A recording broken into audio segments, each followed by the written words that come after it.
racing, then you'll love the new betting brand for racing fans.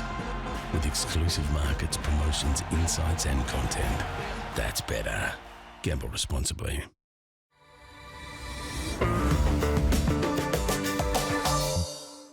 All right, let's talk about the big racing at Randwick. The main event, of course, is the Group 2 Apollo Stakes over the 1400. Anamoe's there, as you say, it's a bit of a gift at 1400. Anamoe's at that stage in his career now, is that every time he lines up, you try and find chinks in the armour, you try and find stats or something that says Anamoe can be beaten. But first up over 1400, you can't. Well, no, and he's beaten most of these horses before, hasn't he, in one race or another over the journey. The other thing is you look at the rivals that he's got here, Mo'unga, Laws of Indices, Durston. You go down the list, you're looking at them thinking, well, you need further, you need further. You're a bit hit and miss. You probably want a mile. There's not many excuses or dampeners you can put on Anamoe. He's a point and shoot horse. I think he's the best horse in Australia. I think so. I think he'll turn up and just win this. From 8, James McDonald's going to have lots of room to move. We've seen him trial in Sydney and trialled really, really well. He was dominant in that heat. I think he just goes and wins this, Matty. Yeah, he's 3 out of 4, 1400 first up. He beat all these horses in the Group 1 Winx Stakes last preparation where he won 4 Group 1s. Certainly from Chris Waller's point of view, it's Super Bowl weekend and he's got the pass rush coming. He's blitzing. He's got 5 runners trying to get to the quarterback, which is Anamoe. Who do you like out of the Waller runners? He's got a couple of good stayers, doesn't he, in Surefire and Durston, obviously the Caulfield Cup winner. Later on. El Bodegon's a horse that we're all excited about out of the Cox Plate. So his trials have been okay. He's been back and sort of just held together and allowed to just go through the line at his own speed. I think a lot of punters fell into the trap with Soulcombe last week thinking, oh, wow, this is the next coming of Far Lap. He was very short in that market and that distance was way too short for him last week at 1600. I think it might be a similar story for El Bodegon this week. Although he's sort of a different horse, he's more nimble, he's pretty athletic. He won't run badly. I just don't think he's sharp enough to beat Anamoe here. Annabelle Neesham has Law of Indices and also Mo'unga. Mo'unga had a good prep last year. It's been a while since Mo'unga's won, but Mo'unga gets a firm surface, which is going to help. Yeah, look, flashes of his old form at times last preparation. I think the best run was clearly the McKinnon when he ran really well on a good 3. There is some rain around in Sydney. Listening to a couple of the trainers. Yeah. They're talking about Ben Hayes was saying it might be wet there and all the Look rest at the of it. forecast, it says no rain whatsoever. Oh, it is Sydney. It's like somebody draws a storm cloud and it just sort of comes over and rains and then it gets rubbed out and moves away, doesn't it, sometimes up there. But, look, if he gets good ground, he'll run well. Again, whether we've seen the best of him in previous preparations, I think it's probably more the case with Mo'unga. Laws of Indices off that run in Hong Kong, he'll run a really, really good race. Handicap form, he's been able to sort of improve a little bit and get to that weight for age class and run well. So, yeah, I think he's the most likely runner-up. All right, well, that gets to your tips. We know you've got Anamoe on top. We don't expect a surprise winner here in the Apollo, so give us your top 3. Anamoe on top, clearly on top as well. From Laws of Indices, number 3, and next best we're going El Bodegon, number 9. I think he'll run a really good race, but look for him when they get to 2,000 metres. I've got Anamoe on top, as Shark mentioned, that 1400 record. I thought Fangirl at 1400, that's the best distance. Went to the break with a nice second, almost winning the Golden Eagle, and was a runner-up to Anamoe first up last time in the Winx Stakes, and then Mo'unga. But I'm hoping on a really good surface for Mo'unga. Excellent fresh, good track suits, and as you mentioned, went to the break second to Zaki. So Fangirl and Mo'unga behind Anamoe for me.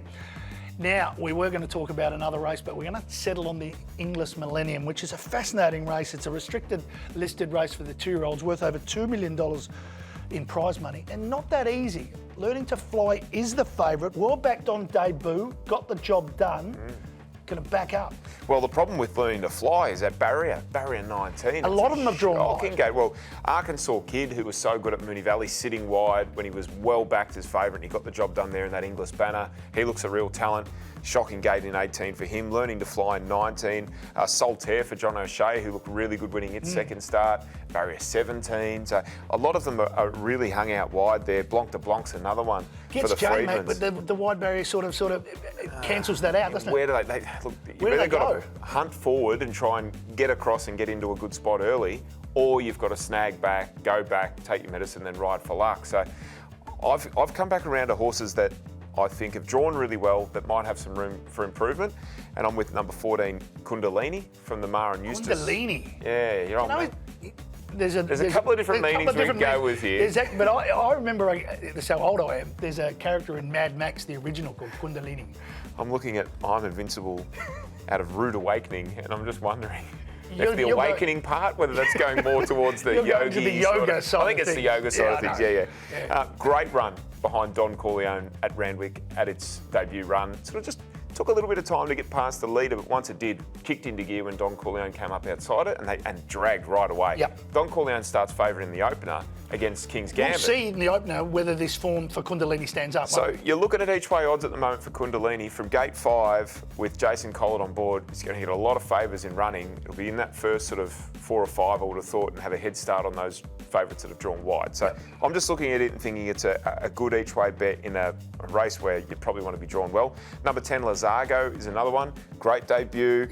Really smoked up that last 100 there, beating a horse called Snapback, who was well backed in that race. Put away for this after that. Nice little trial at Warwick Farm just to be ready to go. Very good. And I'm putting Learning to Fly in because I think of those drawn wide, she's the most likely to get on her bike early and go forward and try and slot in there. Yeah, you just get the feeling from a punting perspective and a price perspective, this race would be totally different if all the wide barriers were some of those runners. So we're looking for value. I'm at the same 2 top runners for you, but I've got Lazargo on top rather than Kundalini for all the reasons you've mentioned there. Because of those barriers, I think certainly Kundalini, barrier 5 is a perfect draw for Jason Collett there. And I'll throw in Fasal, a similar story to Lazargo, just a 1 run then put away, was that 1 run behind Solitaire.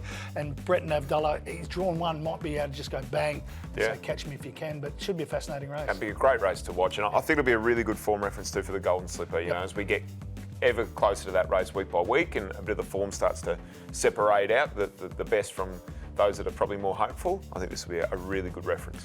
All right, staying in Sydney then, your best bet and your value bet. Your best bet got up last week, Banju. It was a good win. Yeah, it was a good win. Good, tough win. Fit horse, gets the job done. Looking for one first up here in the light fingers. Zugotcha's come out of the race. It looks like In Secret all over. It's hard to beat. She is an all-time, just top-class filly, isn't she? She's a Coolmore winner, beating the boys and absolutely flogging them. She's got a turn of foot. She's super sharp over sprint distances. You know, if they wanted to take her down to Melbourne for new markets and the like, she'd be right in the market for those. So here she is against a bunch of fillies that, you know, Madame Pomeroy and the like, they're nice horses, but probably out towards a mile. She's a belter is the danger. William Pike's in 11. Does he try and keep In Secret in a pocket from 3? Is there a slight chance she could get held up? Maybe. I still think she's the most explosive horse in this race, and I think she'll win. And your value bet? Value bet is in race 10. A horse we were with a couple of weeks ago in a stakes race, Pizarro, just got too far back there. The tempo probably wasn't there to suit the horse. I thought he was okay late. I'm looking for a big improvement third up. His first up run was great, and I reckon he's close to a win. Interesting, my best bet and value bet come out of the same races, so I've flipped them. Yes, I agree, In Secret and Anamoe probably, you build into your multis, but I've gone with in race 10, Waterford. I tipped Think About It last week as the best bet, and it got up, but I think I'm going against Think About It here. I think it's a good, talented horse, this Waterford's won 4 or 6 starts, showed last prep, has a really bright future, has won 3 at benchmark 78. I don't think benchmark 88 is going to hold Waterford back, and trialled well, and J-Mac's on from barrier 2, so it doesn't have to get too far back, which has sometimes been the downfall, gets a little bit too far back. I think J-Mac can leave it closer. And I've gone with North Star Lass as best value. Yes, I think In Secret's going to be hard to beat, but maybe if you're playing your multiples and your Quinellas, been around that mark behind Zugotcha, but good fresh. Likes Randwick, won the Group 2 Furious here, but the inside barrier can be hard to run down here. So I think getting on a firm surface is the key for the first time here for North Star Lass. So that is my value bet around that $11 mark. Yeah, so many options, aren't there, in those races? If you want to take on the favourite, you can back something 1 by 3 each way. And probably end up in a better position, you know, if the horse runs a place. That is punting, and speaking of punting, James Lamb will join us next. He's from Punters.com. We're going to talk the big day at Sandown, the first Group 1 of 2023, the CF4.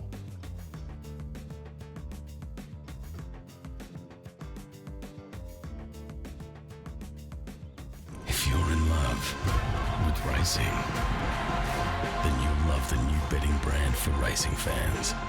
With exclusive markets, promotions, insights and content. That's BETR. Gamble responsibly.